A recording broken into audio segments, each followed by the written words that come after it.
just to introduce ourselves, I'm Cody Leach. So I'm on YouTube as well, about 9 years or so. Was a Kickstarter backer. As he said, went to the New York screening. So this is actually the third time I've seen the film. And the fun fact I thought of last night that you'll really appreciate. This is the first time I've seen a film 3 times in its theatrical run since 2002. You want to guess what film it was? Holy shit, was it Signs? It was Signs. Oh my God. Yes, man. Fuck yes. And it just dawned on me last night. I'm like, we're in the Matrix. This is a simulation. That's insane. And so I'm Sean Chandler, also a YouTuber. We actually started within 6 weeks of each other and met each other almost immediately and became great friends. And now we're at a film festival talking with people that made a movie from one of the people that inspired us to start on YouTube, which is pretty mind-blowing and very cool. You guys cool. both have fucking great channels too. I watch both of you all the time. Who's better? Hey, wait a minute. I will refrain. Diving into it, one of the things that's interesting about the film is that it kind of has 3 different filmmaking styles in it. How did you approach each segment differently? Pseudo-documentary, found footage, and then, of course, the narrative structure to it, and then the follow-up, of course, would be to you, bud. I think it was that we wanted everything to feel very authentic. So like with the found footage stuff, we really did shoot it on tape, and we really did shoot it with a camcorder, and all of the gear was period accurate. And I would instruct the cameraman in the movie, the actor's name is Eric Francis, the character name is David. He really did shoot all of them. I was behind him sort of saying like, this is kind of what I want, but then I would back away and just let him do it. That's why he has a B camera credit in the movie, because he provided so much to that portion of the movie. And I wanted it to feel authentic in that way. And so part of it was a very technical approach where the found footage has to feel that way. And we can't do the same approach, of course, with the rest of the movie. And so the found footage was never shot listed. There was this idea basically of the general vibe where it had to be.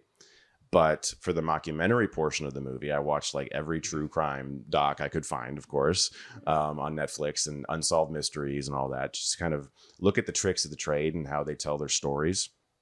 And of course, Lake Mungo and Noroi are my 2 biggest inspirations. And for the rest of the film, like the more traditional narrative, that was like the more like we're going to shot list everything. We know everything we're doing. Everything is very like storyboarded. We had blocking diagrams for everything. And we were so privileged to have a year to prep the movie before, because we had so many delays. And we could just, me and the DP could just know every single thing we were going to do. So there were no questions when we got to set. And more specifically for you two, so in the different filmmaking styles, was there a difference in your approach to your performance when you're in a found footage, like I'm behaving like a real person, versus playing more of a character in the fictional side of things? For me, the different styles really reflected the way the story changed for my character. So because at the beginning, I feel like Mia is trapped in the trauma that happened 12 years ago. So sort of trapped in the found footage, and then something happens that sets her free and sets us on the journey into the more traditional narrative. And so I think that journey is very natural for her to go on, because all of a sudden her whole life has exploded and there's this new path to go down. And so just following the story in that way, it seemed very organic. Okay.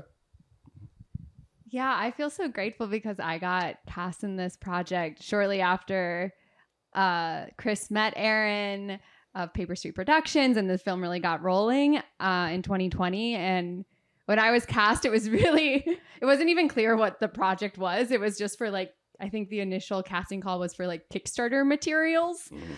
And so I had no idea what I was getting myself into. And then like cut to me being cast, and I'm following Chris into the woods to visit an abandoned cabin that had like its roof decomposing above us, and like he's like, this is fine, don't worry about it. This will be great.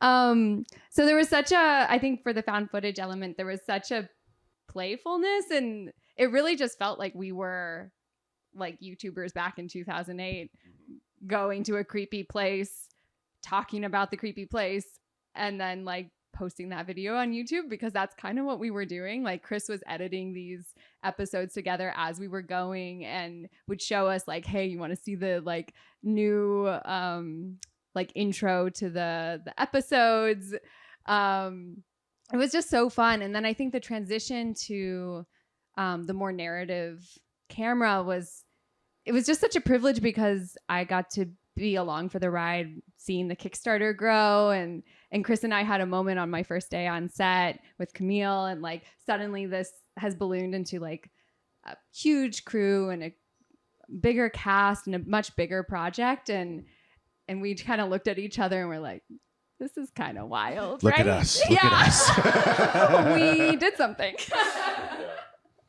So going into or when I first heard about the movie, I should say, kind of one of my biggest concerns was that there was a found footage element. And as a full format for films, that normally is one of those like, there's only a handful that really work for me. I can second that. And then watching the film, the way that it was used turned out to be one of my favorite things about the movie, where it became like participatory. Of you're watching the movie and you feel like you're doing the exact same thing as the characters doing in the movie, looking for clues. How did you go, like, just have that idea to approach found footage in that particular way and get people invested in the activity of the character? Thanks, man. Honestly, the first initial thought there was the fascination with reactors online. Wow. There are so many videos, and I've done them, of people who are watching things. We watch people watch things. Yeah. We do that, and it's very popular. We watch people hear music for the first time. There's a whole subgenre of YouTube where there's people who are like Gen Z who are discovering like 70s music for the first time, and they're like, "Oh my God, CCR is amazing!" and it's like, you like watching people watch stuff, and there is an element of that here where I was fascinated by the idea of watching someone discover things that I do think factored into it, and it wasn't just budgetary efficiency. And I think like if you are, in her case, a woman who has been searching for someone for so long, any little inkling of anything is just going to change your life at this point, you know? When it comes into the story, because it's set up, you have all this time before it and you find something new and it's like, what's she going to see? Like, will I see it when she sees it? And it just kind of fascinated the way that kind of worked. I had never felt like I was participating in a found footage movie before. That's awesome. That's cool. Mm-hmm. And for you guys, so in both segments of the film, well, I guess all three of them really, whenever you're shooting things where you have to react to something terrifying, was there anything like a visual aid that you had, or do you just have to pull from like childhood trauma watching Sesame Street or something like that? Or like, where did that come from? It's best we not talk about my childhood. Yeah. No, well, when I'm watching the video in that long portion, Chris was so wonderful in letting me watch the entire video, and it's about like 15 minutes or something like that. So that is a long take, and that is a lot of grace for a director to give an actor, and it made all the difference because then I could just watch it and react instead of just like a lot of times people will call out, "Okay, now you see this," and then you're really in imagination territory. We never could have done that. No, because in the movie, I think we cut it down to about 6 minutes, but the actual final tape, which may or may not be on the Blu-ray, is about 15 minutes long. And, the idea of asking you to go to like 20 emotional spaces looking at a blue screen, it's absurd to me. Also, just technically, the light on your face from the TV has to match the things that are going across, all that has to match. And so we shot that tape with Sarah, about a year before we showed it to her on set. She in the tape when she carves RM in the tree, and then later in the movie when she finds the tree and touches it, that had a year's worth of decay, like in real life. And like, just things like that were so great to have. What did you use in your scenes, like in the prison? Oh my God. I was going to talk about the prison. The prison. So it's where they shot Shawshank Redemption. And the first time we showed up, it was just me and the other three actors and Chris and the like security guard who moonlights as a ghost tour guide at the prison. And so, he was taking us around and like showing us, and it's like a massive building. It's so big. And he's like, there's like a school like thing that had like educational materials and it's all just falling apart. And you can actually see the real prison is just next door. And so it's just like being in that space and like with this guy who's like very into the ghosts of this space and telling us about like who lived in this cell and how he killed 3 women. And it's like, it's creepy it's just creepy. I don't know if you remember when we shot in that abandoned series of houses that block the radius of like abandoned houses, Where so the cop. Yes, we had a cop with us that day. Yeah. But a dude, we saw like a silhouette of a guy walking towards us, like from the distance. And this is a 3-block radius of abandoned homes in Cleveland. People literally are murdered there. That's why we had security that day. And we see this guy coming towards us, and then we hear like metal jangling, and he's got a tool belt on with like wrenches and screwdrivers and shit. And he walks up to us and he's like, "You guys need anything fixed?" And we were like, my psyche. Yeah. We're like, "Nah, bro, we're good." He's like, "Just so you know, I saw a woman wrapped in barbed wire thrown out of that window." And we were like, "Cool, bro." And I was like, "Security." And I instantly, you want to part in my movie? Yeah, I instantly got a slasher idea of like the tool belt guy or something. You know, he's like rusty wrenches and shit who just walks around telling people about barbed wire bodies and stuff. It was really scary. But that's what happens when you shoot in real abandoned places. Yeah. That cop too was like, what? He didn't quite understand what we were doing there. It was like 3 like young bright-faced actors all happy, and then like Chris, and then with a camcorder, he's like, I don't know what's going on. A question for you, Chris, is like, what's something that you value the most and something that was the most difficult about the independent crowdfunding filmmaking side, and then having a major distributor that you now have to basically ask permission from? Because I know you said that a lot in New York. Like, I have to ask permission for everything now. Yeah, I mean, obviously, so grateful for the support. They really let us just make the movie and bypass so many different roadblocks that we were already, facing, and just be able to not worry about a lot of the things that you usually do have to worry about on an indie film. As far as like some of the hardships, I guess, even though we raised what we raised, it's still not a lot of money to make a movie. We still had to shoot it in 20 days. We still had to go really fast. We couldn't really do more than 3 or 4 takes. And sometimes even less than that. We do 2 and like, we got to go, we got to move. There's a few takes where we did 1, and we just had to go. We just had to go. And gratefully, that's why I was so lucky to be working with you guys, because you guys were always good on take 1. A lot of actors need to rev up. They need like 3, 4, 5 takes. Then they start getting good. Take 1, perfect, just amazing. And that was, so, I mean, it's really just a blessing all around. Kind of speaking about the industry in general, for over 15 years, you've been talking about movies, and now you're in the world of creating movies and even working with Neon. What do you see as the best kind of trends in Hollywood movies right now? And what do you feels like we're heading in the wrong direction? I think as far as heading in the wrong direction, it's studios that don't trust their filmmakers, people who are so concerned about the bottom line that they treat their crews and their filmmakers poorly. Neon is the exact opposite of that. They are so filmmaker focused and so friendly to filmmakers. Like, every single piece of marketing material they have sent me for my notes, and they don't have to do that. They do not. And I've had none, because their marketing is amazing. But every single thing they've ever done with me in this, promotional process, they've asked me my opinion before sending it out, which is not something that's common. Usually, like, you probably read online, you see filmmakers who are like, I guess my movie is showing here. I didn't know that. Come to this place and see my movie. Neon is so like forthright about everything. And that's what I think is good right now. The studio that is like, we trust you as an artist. Let's support your vision. Let's support the people in the movie and let other people get excited about it. And so many things where you hear the behind the scenes and you're like, I don't think you can blame the writer for the script. Like, they were given a zillion notes. I don't think you can blame the director. Like, how much control did they really have? They were a hired gun. And there's so many stories of that. So I'm not sure if you guys watch a whole lot of YouTube, or more specifically movie YouTube, but hopefully get all 3 of your opinions. So we're starting to see a little bit of kind of a really exciting trend, at least from our perspective, where you get like radio silence, starts as YouTubers, becomes really big horror filmmakers. You got the Philippou brothers. Now you're out there.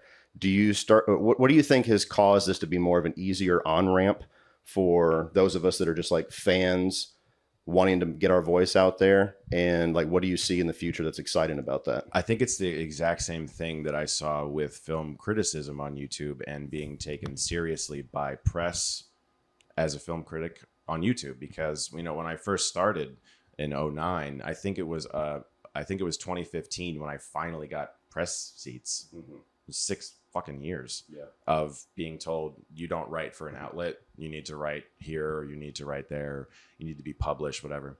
And seeing you know, the official sort of gatekeepers of Hollywood finally acknowledge people like us, let us into screenings, give us opportunities like this. And actually it's translating to film as well, because there's this stigma that Hollywood has always had about content creators, whether it's TikTok or YouTube or whatever, that is your lane and you stay there. This is not, that you're not invited to the party. And I think the same thing is happening for film, because it's a generational shift. You know, I think all future filmmakers will have had a digital footprint of some kind, whether it's Vine back in the day or TikTok or YouTube now. If YouTube existed in the 1980s, a lot of our iconic filmmakers now definitely would have been putting their shit on YouTube, because they would do anything to get their stuff seen. And so I think it's twofold. I think it's Hollywood finally saying, like, I guess we have to acknowledge these people exist, and that they're really good at what they do. And also it's, you know, we're getting older and we have voices, and we can't be ignored. Or just even having kids, they don't watch TV, they watch YouTube. Yeah. They know YouTubers, and a small YouTuber in Dallas is a bigger star to them than actual movie stars. And it's just kind of crazy to see that change. And eventually Hollywood has to notice. But truly, congratulations on the film. Just like, it was such an interesting combination of genres with the way that it kind of came together, and just such an inspiring story too. Thank you, man. Thank you. Congratulations on the film. I'm about to watch it for the first time, but he's actually about to watch it for his third time. Oh my So God. so that's why he's the cameraman today, 'cause, and he helped me come up with my questions. But in the film, you're supposed to have this relationship between two sisters that you're not on screen together for most of it. How do you build rapport and build that relationship and connection so we buy into that when you don't have the on-screen moments to make that happen? What did that feel like? I mean, we tried to, you know, we didn't have a lot of time together, but when you have time, you steal moments. Yeah. And you just try to make that connection quick and dirty and remember it when you get there. And yeah, I mean, really just do the best you can. But she's so lovely and open, so it's easy, you know? Yeah. And I was so excited to work with Camille. So I do feel like she's a bit of a mentor already, and like a older sister vibe. And so, I mean, I just always feel like a newbie on set for whatever reason, kind of in my brain. That's therapy. But yeah, it was just, Camille's so lovely to work with, and had a lot of warmness and openness. And I think, it was a delight to work with her. You mentioned being part of the project from the very early stage of the Kickstarter. We actually were some of the people that supported the Kickstarter on it. What was that process on the inside of like watching it go from this independent movie that got kickstarted to like being picked up and becoming this big release, premiering at a film festival? My mind is blown. I still can't believe it. I'm reeling. This is crazy. I mean, I do, you know, a lot of low budget movies, and I love them, and I'm extremely proud of them. And to see one kind of blow up like this, that just more people will see it, is a dream come true. Yeah. Yeah. I mean, I've been involved for 5 years. And when I was first came on, it was before the Kickstarter. And it was literally just Chris and me and the other paranormal paranoids in the woods together. So to go from that to this is Big journey. a journey. But yeah, one I'm so grateful for. Well, congratulations. I'm excited to check it out. It's something that, like I said, I was part of that Kickstarter I know. part, Thank and you. now Thank I'm in you the for being moment, a supporter. minutes away from watching it. Amazing. Yeah.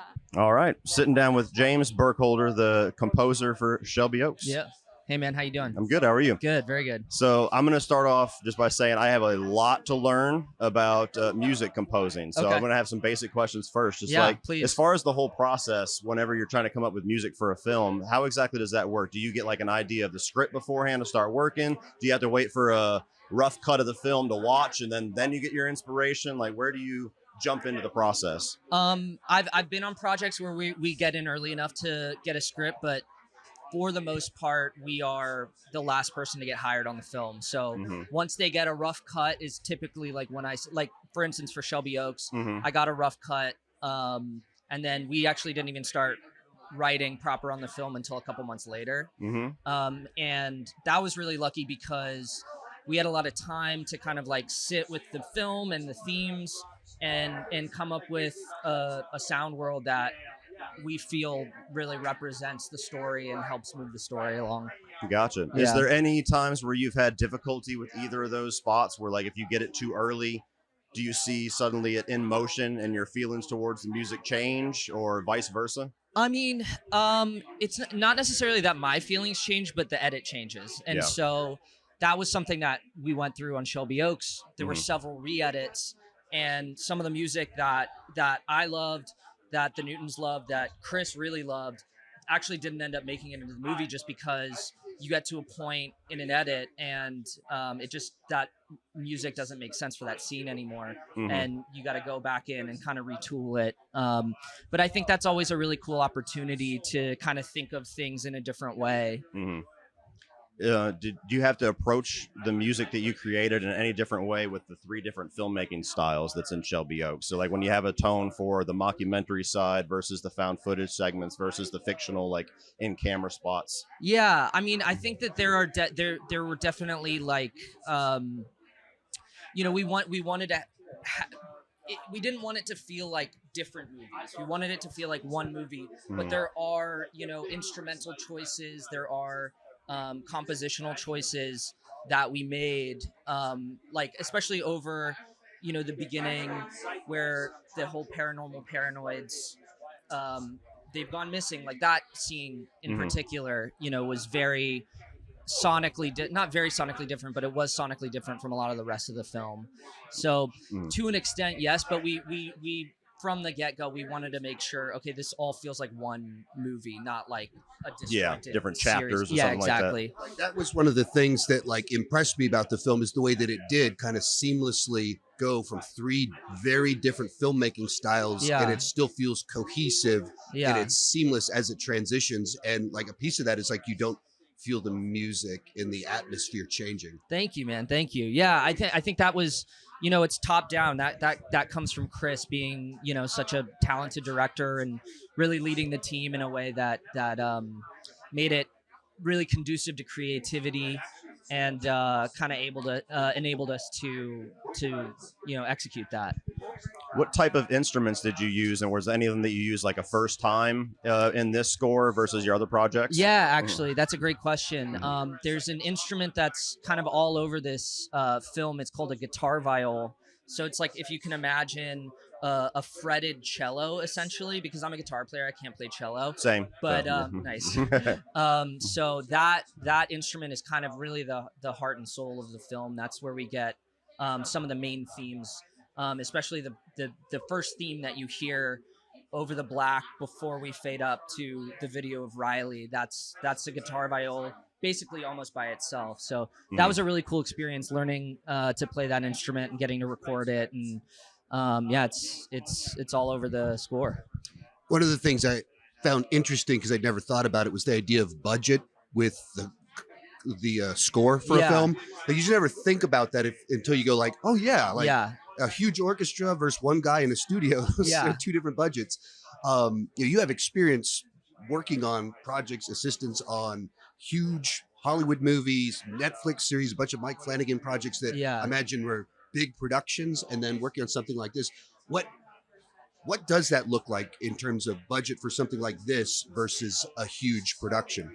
I mean, I think it, depending on the project, I think it could really affect the way that you write music. You're going to lean towards things like, okay, I'm going to lean towards instrumentation that I can do myself.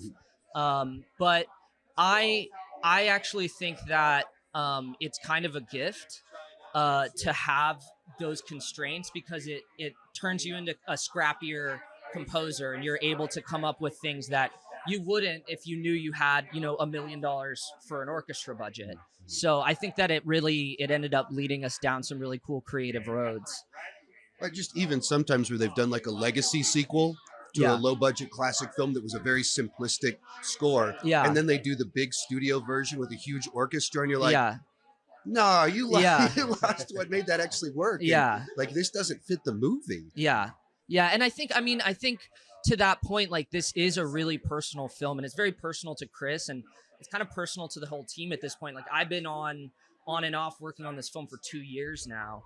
So, you know, I think that kind of, there are sections where the score gets really big, but there are sections where the score is incredibly small and intimate and emotional. And I think that it being the kind of score where it's like, okay, I'm gonna write this and record this myself in a room.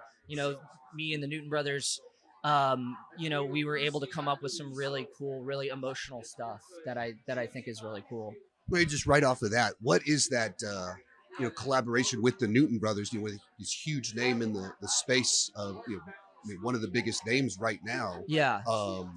Like, what is that like to work with them in the back and forth? Oh, I mean, it's amazing. Those guys, they're my mentors. Like I grew up writing, additional music, assisting them, and they have always been super supportive of me. Even on that, can you define what does it mean to do additional music, like on a project? So it's essentially like a lot of times when there's not a lot of time to work on multiple projects at once, composers will bring in people who, for instance, like the Newtons will write a theme and they'll be like, hey, can you kind of plug this into this scene and kind of flesh it out. So that's kind of what the vibe is. And that's kind of, even with budgets and stuff, when you just listen to a score, you see one name, and then the credits say, the music department. Yeah.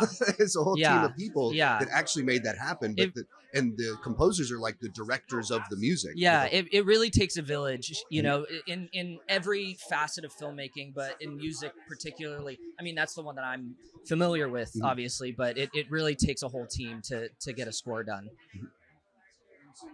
So what are some of the either composers or specific movie scores that are your favorites or inspired you the most? And if you collect vinyl, what's your favorite one on vinyl? Oh, okay. That's a great question. For Christmas, my wife got me Taxi Driver on vinyl, and I love that score. So that would be probably my favorite one that I have on vinyl. I have a bunch of John Williams on vinyl. John Williams is my favorite composer. Yeah. He's the GOAT. Let's be real.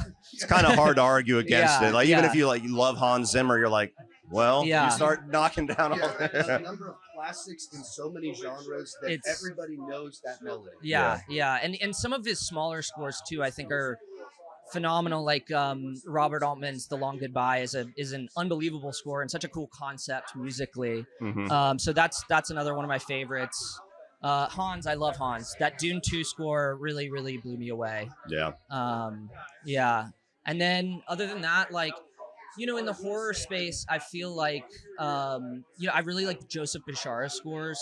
Oh, I yeah. think he's We phenomenal. actually hung out with him numerous times. Oh, really? Very cool. We didn't realize it at first. Yeah. I got a friend of mine is the bass player for Rob Zombie. Oh, and hell they're yeah. all really good close friends. So we're hanging out with them, and Joe's just sitting there hanging out with us. And then they just let it out casually, like, he's the demon in Insidious. And Yeah. we're like, what? And then, you're talking about scores. And then I was in LA back in May, and they were premiering a short film that he did. Oh, nice. And so, I've hung out with him a couple of times. Nice. Very cool. He's a very talented guy. Yeah.